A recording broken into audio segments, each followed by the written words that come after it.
Welcome to Soul Thrive, where we explore spirituality through healing trauma, shadow work, and applying the laws of the universe in order to master ourselves without the fear of the unknown. Hi, everyone. Welcome to another episode on the Soul Thrive podcast. And today we wanted to talk about how trauma leads in our lives. Yes, we are. We're going to talk about that. I think that's a very important topic. It's something that we're also currently working on in the workshop that we've been, I've been teaching for the last close to 6 weeks now. We're going on 6 weeks. Although once this episode comes out, we may be on like class 8. So trauma leads in a very interesting way. I think that most people don't register that a lot of their emotions and their feelings and their patterns and their cycles, you're living in them every single day. So above everything else, some people are aware that they, date a similar person. Maybe they have an objective of understanding certain things like that. Right. However, with the current workshop that we're working on, we're talking about grief. And how grief leads. Right. But we've also been talking about rejection and victim mentality, which we've already just kind of discussed on the podcast in like previous episodes. Yeah, but not in that much. Because we can go into a lot more detail. But it's so detailed oriented in regards to how people operate with the rejection and with their victim mentality. And so I kind of like layered that experience where I started off with introducing the concept of victim mentality and how to work through that. And then we've started talking about the rejection wound and how that leads in people's lives. And then we got into abandonment wounds. So much. Yeah. And then we got into now the grief aspect of certain things. And so when we're talking about, I just want to touch base on like I've spoken about the rejection wound before, and often when people don't deal with their rejection or the depth of the rejection, they can really gloss over their emotions. So okay. So meaning like they're just avoiding it or disassociated from it, and then they tend to, if there's unprocessed grief as well with these experiences, they can get lost in relationship dynamics, abandoning themselves, going towards their coping mechanisms, getting back into addictive behavior patterns, and really not dealing with the bigger issues that are causing this unresolved grief within them. Right. Now, I'm going to say that obviously it's always linked to your childhood experiences. So if you can't identify what that looks like, I would say examine your childhood a little bit and think about some really sad moments that you've been through in your experiences. And if you're someone who's going to say to me, I had a perfect childhood, no such thing. Even the perfect childhood, there's going to be experiences where you're going to have, but you're going to meet grief whether you like it or not. That could be like losing someone or just someone breaking a promise to you. Right. I will say, I think we also have to redefine the definition of grief in like a spiritual context, because I think sometimes people just assume it just means loss and death. But the association that we've been making with our inner child in the workshop, which you could also convey, is this concept of, the inner child is also lost and is going through death and grief and all of that kind of emotional stuff coming up. So it's more than we realize it is. Right. So when we say, just to sort of like ground ourselves before we get into the details of that, because you conveyed a lot. Can I bring us down to the third dimension?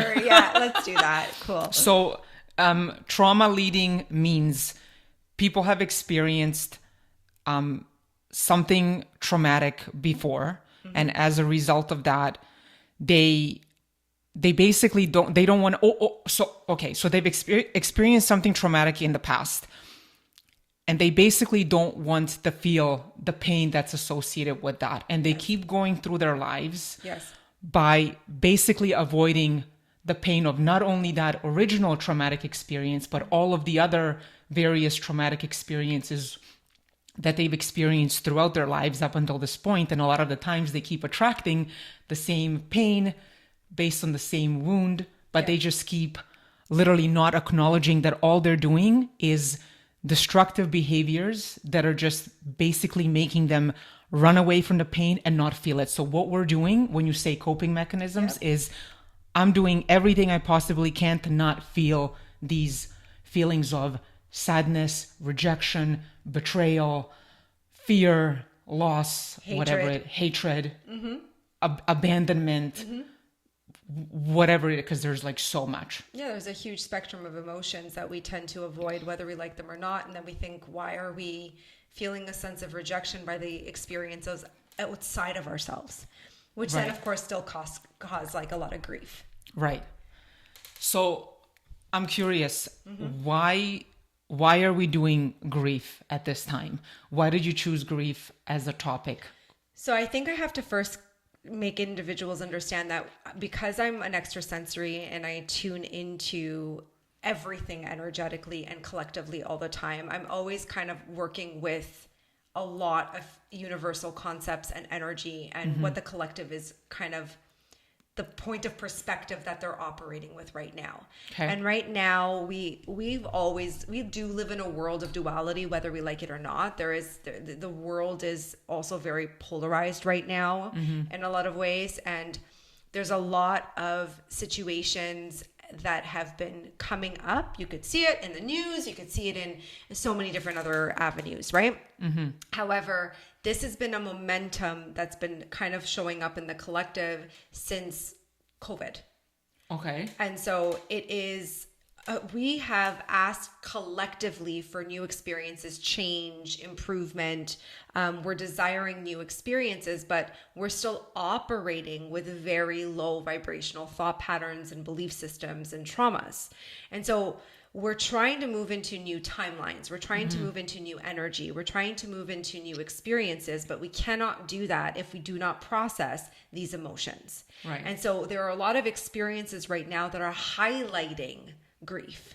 Okay. And so I wanted to be able to teach individuals how to work through that and be able to process their emotions so that their trauma isn't leading and they don't keep going towards coping mechanisms and abandonment issues and rejection and whatever else people's emotional spectrums are. Right. And to be able to learn how to actually process emotion, how to process grief. Because there's going to be, and I'm gonna quote someone, Teal Swan said this best, okay? You know I love Teal Swan. She's like, we weren't equipped as a society to go through all the things that we're experiencing in the media. We weren't meant to see and view everything. Because we live in different realities all over different world experiences. And so we weren't, and that's not to be ignorant. We should be educated. We should know, we should have an awareness of what's going on in the world. But now it's so in our faces with like social media and stuff, right? It's so in our faces every single day. We're overstimulated by all the information that's coming in that it's like amping up and overstimulating us that we don't have enough time to regulate and be able to process the experiences that we're going through. So I was like, okay, I can see this in the collective right now. And I do this all the time. You know this about me. Right. Any workshop that I do is always in alignment to the experiences that are happening collectively. And this one was like loud. And it was like victim mentality, rejection, and then grief. Okay. How would you define grief? So grief for me, like if I'm looking at, okay, there's two ways that I look at it. The first is like when I look at it energetically on a person and I can see how it's this unmet need or this inability to process what has impacted someone. Okay. And so it feels like a personal energetic loss. So it's like the energy is communicating to me like there is this like massive wound that you're operating with that feels like this huge loss of some sort. Now, obviously I can tie that in with like soul retrieval and like look at soul loss and all of that. And I can see where there's just this immense shock to the system. How we define a grief is, you know, we look at it through like an experience, a breakup, a losing someone, an abandonment of an experience, something physical in our reality leaving, grieving of choices. And like even if you could say, well, the closest that I could say where people identify where it's more of a spiritual process is when they're saying, I had to let go and mourn an old version of myself to adapt a new version of my experiences and change. Right. So grief has this power to transform informs so much in our lives and our experiences. And that's why it's important for us to be able to process it. How I define it is very different because I'm always working with energy. So when someone comes into my space and I'm having this conversation with them and I'm looking at like their PTSD, their traumas, their inner child wounds, the shadow emotions that are tied with it, I'm looking at the unprocessed grief. So I'm going, okay, Right. based on this specific wound that this person's operating with, I now register what their unprocessed grief is. Right. Versus me defining it so like black and white. Right. I can't look at it like that. And I know most people look at, like I said, when I go through a breakup, you're going to have to grieve something. You're going to have to mourn through something. But most people don't register that when you have these wounds from your childhood, you're already in the grief. That breakup is just a point of attraction to make you aware of the grief that was from your childhood. So So say you're if you attracting feel patterns all Right, over again, and right. now they're being highlighted in your Right. experiences, so you can resolve. Right. You can resolve that with. So, for example, if you keep attracting the same types of partners who may be just like, they don't care about your experience, they just want to bulldoze like they don't care about your feelings, you almost feel completely dismissed. It's possible that that's how you felt with one of your caregivers when you were younger, for Yes. example. Yes. Yes. So it's like the same. So it's like, why do I keep attracting this? Oh, well, because there's the original wound, the original grief that I never. I also think Processed. too, a little bit when we're looking at grief and we're looking at people who, or experiences where people have had that type of form of loss, or to a degree, what's missing is the conversation. Like, why, let's say a little kid goes through the experience that they're grieving something and they're unaware of what that would look like. Usually we need an adult to explain those complex emotions to them. And unfortunately, that wasn't what happened. It was not communicated. Yeah. And so now you don't even know how to communicate to yourself with your emotions, process What your you're emotions, feeling, what you're right. feeling, which Yeah. we know is something that's coming up in the workshop now. A lot of people 100%. I can. It's so funny. Class 1 of this workshop, I realized something really huge, because I think you had asked us a question of when was the first time you experienced grief, and then how did that form your beliefs, and how do you still operate like that child in your day-to-day experiences? And I remember, and I even talked to my mother about this, and she was like, well, you were like so much older, like when your grandfather passed. I'm like, no. My first experience of grief was actually when I was way younger, when her mother had a stroke. So overnight, so I'm this young child, and literally overnight I lose my grandmother, because she couldn't function. Even though she was fully functioning, like she was physically here. But she was a different person. So I was like, oh my God. So, and nobody, like my mother was in her like chaos, and so was my dad. Everybody was like freaking out. And here I am, like 9, maybe 10. I don't even remember anymore. And I'm thinking, oh my God, this is when my belief of something scary can happen at any moment came up. And I've continued to operate like that as an adult, where I'm always like, what's the worst case scenario? Let me get ready for it. Yes. So I'm like, holy shit, this is where it started. And it made, and like totally connected the dots. And I'm like, nobody sat down to explain, hey, this is what happened to grandma. So no, I just continued living in like perpetual fear. And I've attracted more situations, even when I was younger, a couple years later, very scary situations where people would like come out of nowhere or like jump me. Oh yeah, you were telling me that. Right? Like, So it's like totally in alignment with something can happen at any moment out of nowhere. Oh yeah. Yeah, that was but like... that's a trauma leading, and then there's grief associated with that unprocessed Right. grief, and then no one communicated anything to you about that, so you have no context around that information. So how are you supposed to resolve that conflict? How are you supposed to process that, right? Like you just really don't know. No, right? I just keep going through Like, life trying to defend myself. Yeah, 100%. Like I remember my first moment of grief was when we were living with my grandparents, and then we ended up buying a house and moving out. So it was like I was so used to having my grandparents consistently with us, and knowing that someone's there, to then going into an environment where nobody was there. Right.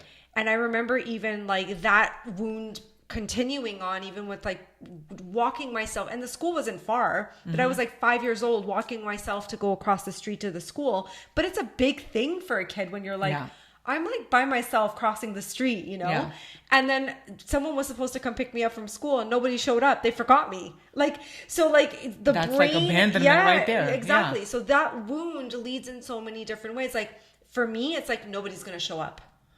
Right. So that's an example of how it leads. And it like amps up the anxiety of like, so if I throw an event or if I do something, right. it's like nobody's going to show up. Right. Right. But it's like, well, I get where that's coming from. But if I didn't know where that was coming from and I didn't know how to place that, I'd feel really, really sad if I threw an event and nobody showed up. Yeah. Or you might not throw an event at all and you would never celebrate yourself because you're like, well, no one's going to show up. So what the fuck's the point? Exactly. Or like avoid it completely because I don't want to feel that grief. And then you're avoiding connection and then you're like isolating yourself. So it has like a ripple effect. Question about, so the last class we talked about 4 emotions.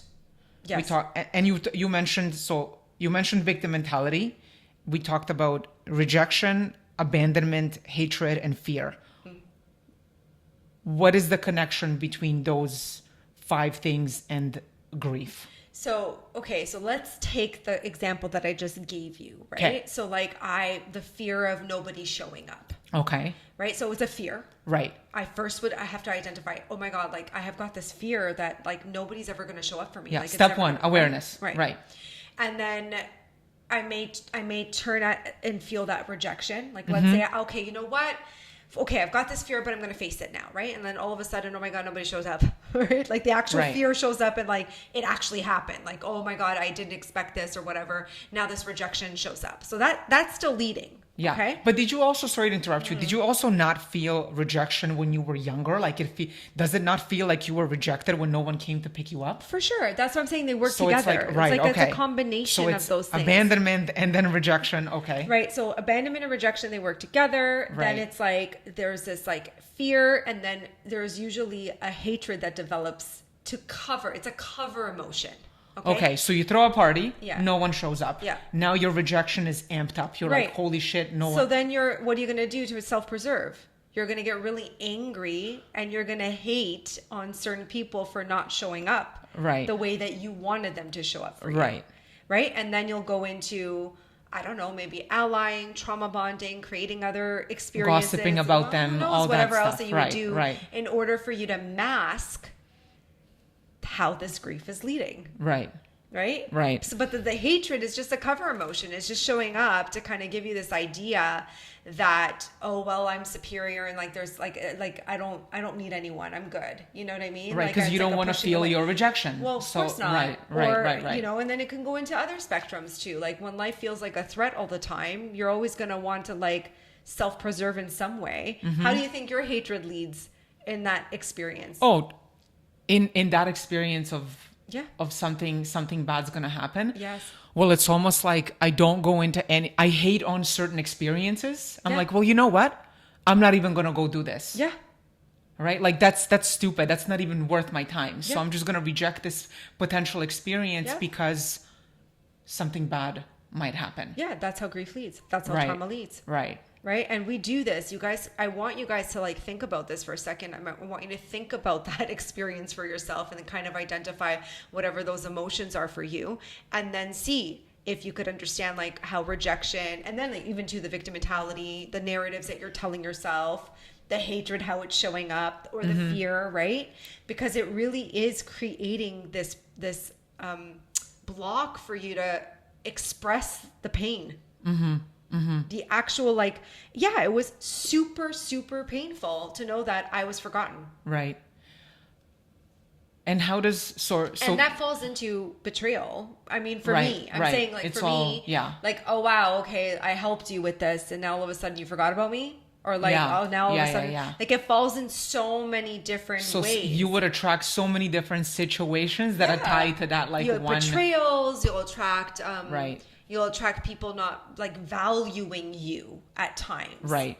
And so, okay, so say if you were someone who didn't want to deal with that. So now you're feeling that rejection wound. You're like, no, that's too much. I don't want to feel that. So I'm going to hate these people instead. The victim mentality comes in and says what?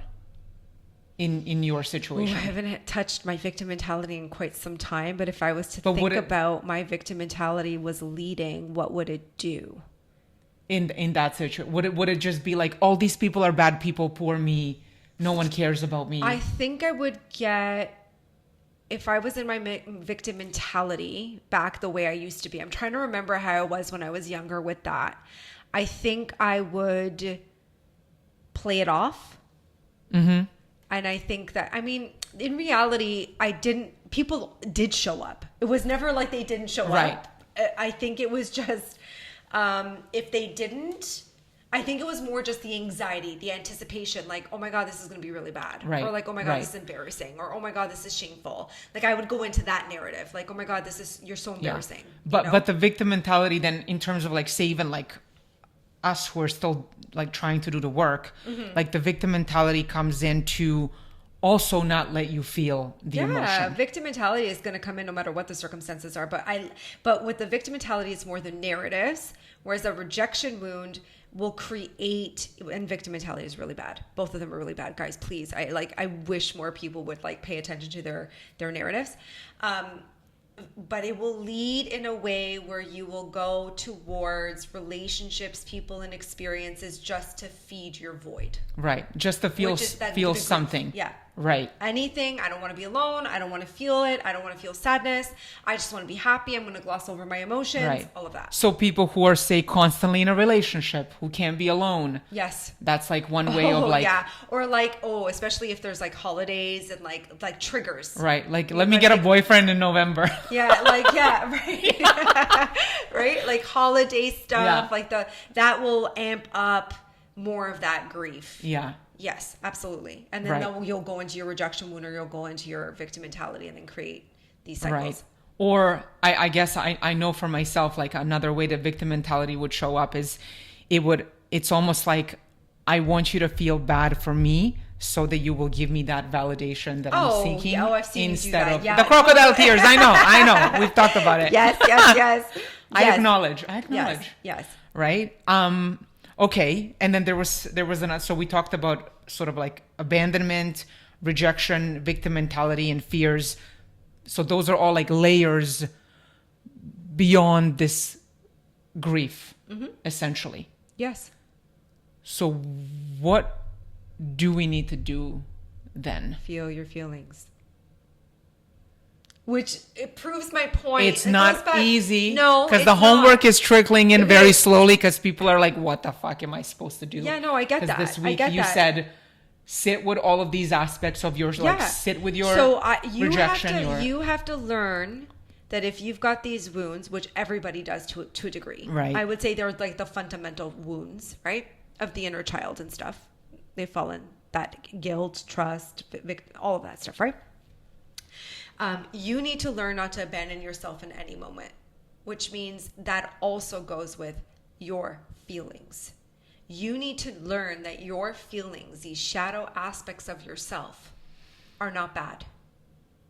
Right. But you're reiterating in your mind, due to the victim mentality and the rejection, that they're bad. And that they're really, really painful to go visit. And that I want you to visualize now that being like a little version of yourself that you've left in a dark room, because we talked about that void. You've left in a dark room and you shut the door and you're pretending that it doesn't exist. So it's essentially, as an adult, I'm feeling pain.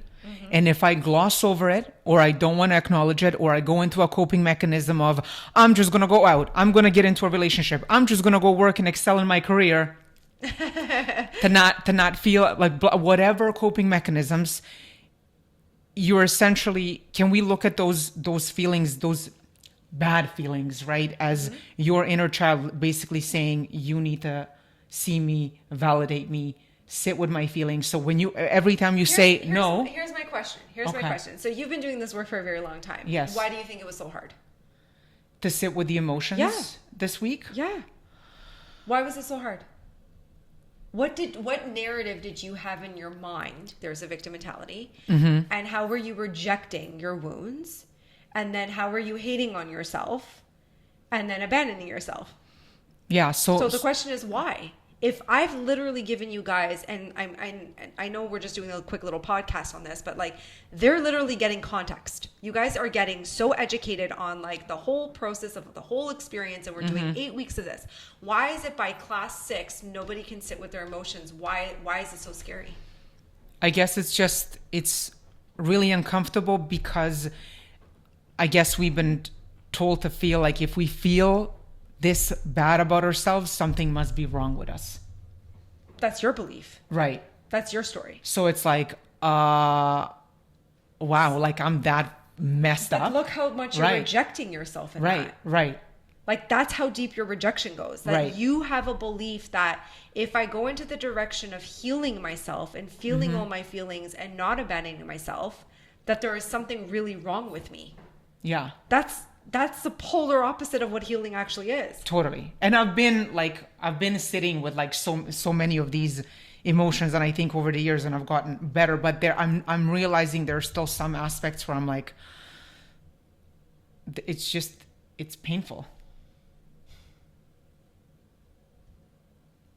It's just a shadow emotion. I don't know how to identify otherwise. Totally. But I thought, this is where the confusion also comes in. Maybe that's the mental kicking in. I was like, I thought I was sitting with it.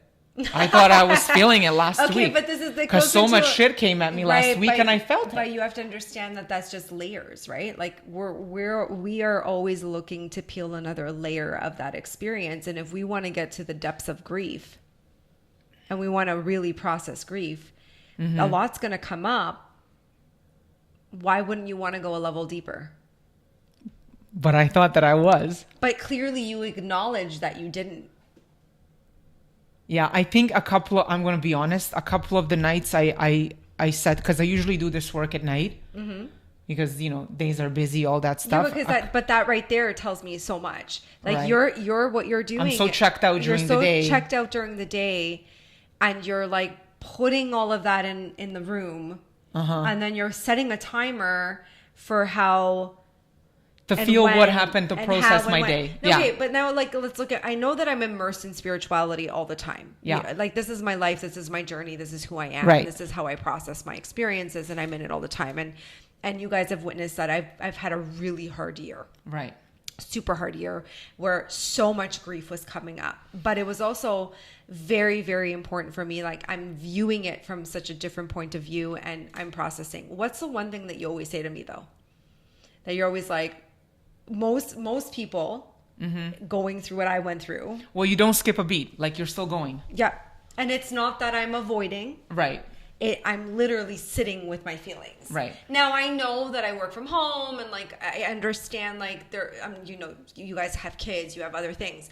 But if you could just say to yourself, even just the dialogue of like, no matter what is going on in my day, no matter what is happening, I'm not going to abandon myself.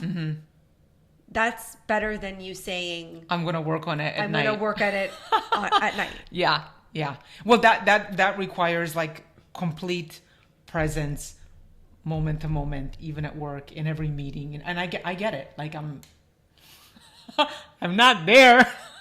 Yeah, but why can't you be there? Like, I don't understand it. Like, it to me feels like a contradiction. Like, here we are having this conversation, and I'm feeling the resistance come up. And this is something that I think a lot of people face with when it comes to being like, well, I do the work, but I only do it at this time. Right. And it's like, but it doesn't work like that. If you want to be authentic, like, let's talk about authenticity for a second, right? Then you cannot abandon yourself in any which way. You literally have to be with your emotions all day, every day. And I'm not talking about you being like emotionally distraught and like dysregulated and like overwhelmed and none of that. I mean emotional intelligence. Right. So that there was a trigger right now. That situation showed up right now. Cool. Okay, what am I going to do? What choice am I going to make in this? How am I going to respond with that? How am I going to react differently? How am I going to show up differently? Yeah. Did I eat today? Did I drink water? Did I go to the bathroom? Am I taking care of myself? Do I need to step away from the computer for like half an hour? Like, what am I doing throughout the day where I'm not abandoning myself and disassociating and not just saying, I'm going to pencil this in at this time? Yeah. Well, Honestly, I think some days are better than others. Personally, some days I'm able to do it. Other days, that's normal in the grand scheme of things. Like, I understand, like, you're gonna have good days and you're gonna have bad days, but both those days, how you operate with them, shouldn't change as far as your abandonment goes. 100%. I can tell you one thing that I've noticed is I used to be a lot more dysregulated. At least now I can say, I will have to get back to you about that. And that's better. But, which is better than throwing a tantrum. You and I are at this level, so I need you to do more. Never satisfied. Oh, there's the mommy issue. Do you see how she just made me out to be her mother right now? Oh my God. She literally, and like that's joking. the other thing too. But I was joking. The projection of people. People project their parent wounds on me, which is fine. It is what it is. But at the end of the day, we're just talking about shadow emotion. And I want people to get more comfortable with feeling their feelings and not having to just pencil in their truth of who they actually are. Yeah. And like there's nothing painful with feeling your feelings. It's painful when you ignore your feelings. Right. It amps up. Because the universe will give you those, because it's like you're glossing over this, you're not paying attention to this, so I'm going to give you these fucked up circumstances. Or you'll get sick. Right. Or you'll have anxiety. Right. Where do you think that's coming from? So that's worse. So it's like, as things happen throughout the day, it's like, no, and you know your body is giving you signs all the time. Totally. So I was going to say, in my homework today, I actually I kind of you know me, I like my process. Yes, so and I gave you one. This whole workshop, I gave you guys one. Look at you being a Virgo. I know, rubbing it off. So totally. So to end, maybe I remember basically the way it shows up, it's like something happens, I feel bad, or something is triggered within me.